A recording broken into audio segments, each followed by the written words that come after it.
Welcome to day 36 of my 100-day Kingdom Fitness journey. Not going to talk long, I'm just driving home from work. But I just wanted to welcome you to the day. This is the day the Lord has made. I will rejoice and be glad in it. Be filled with joy today, my friend.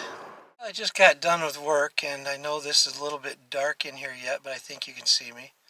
Before I start up my car to head home, I want to chat for just a minute.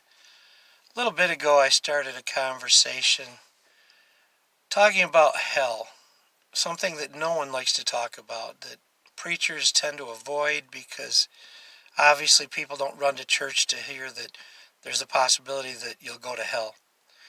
And yet, hell is in Scripture, and while there may be a lot of argument and a lot of disagreement of just exactly what Scriptures talk about when it comes to hell, the bottom line is you can't deny there is a place that is referred to in Scripture as hell, a place of eternal conscious torment, and it was designed for Satan, who as Lucifer rebelled against God, wanted to take over God's position of ruling the heavens, wanted to keep all of the worship that was due the Father, and as a result of his pride, he led astray 1/3 of the angels in heaven.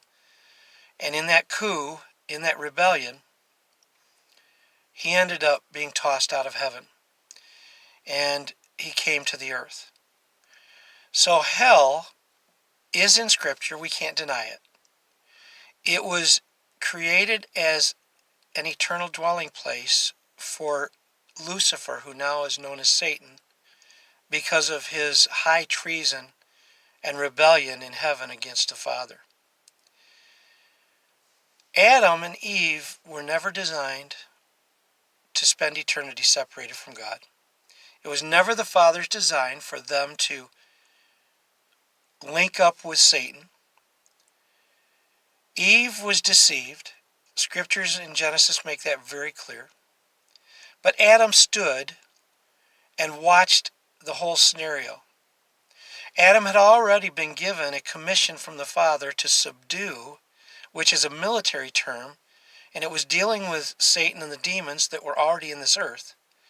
So Adam was well aware that he was to guard Eve, that he was to protect her. He was well aware that he was to stand against Satan. He was well aware that he was to subdue Satan. And he made a willful choice to not only disobey God, but to follow the pattern that Satan had set in heaven when he rebelled and committed high treason against the Father. Adam did the same. And so Adam stepped out of the family of God and into the family of Satan. He chose willfully to turn his back on the Father and bend his knee in submission to Satan. You see, I think that we shortchange what happened in the garden. And I don't think that we understand exactly why it is that there are such deep, deep consequences to what Adam did. The consequences weren't simply because he took a bite of a forbidden fruit. The consequences weren't simply because he disobeyed his dad, his father.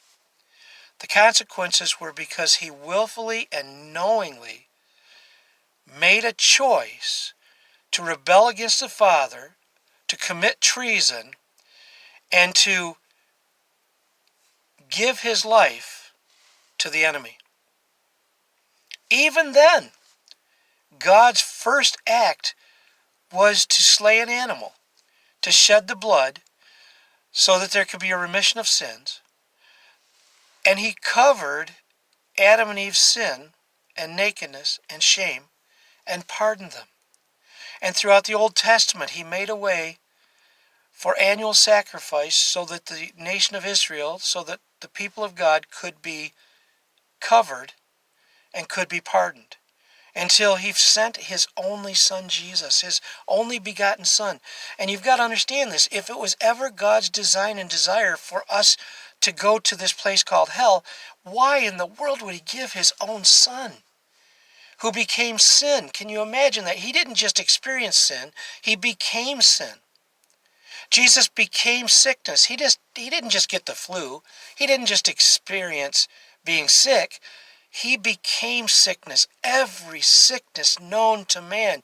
Every sickness not written in the book. Every sickness, past, present, and future. All rolled into one. Jesus became sickness. He became depravity. He became everything that Satan and sin and death brought into this earth. He did that for us. Well, I don't have much time. I've spoken a while this morning, but we'll get back into this again. But I just want you to understand two things. Number one, we cannot deny the fact that in Scripture there is a literal physical place called hell. It is a place of eternal conscious torment. But number two, it is not the place that is intended for human beings. So the next time we chat on this, we'll talk a little bit about, do people actually go there? Or is it just Satan and his demons? So we can't deny hell, but we've got to make sure that we understand it so that we're not underplaying it or overplaying it. And again, I could spend eternity talking about this, and I'm trying to do it in 5 minutes. But we'll come back to it. You have a great day.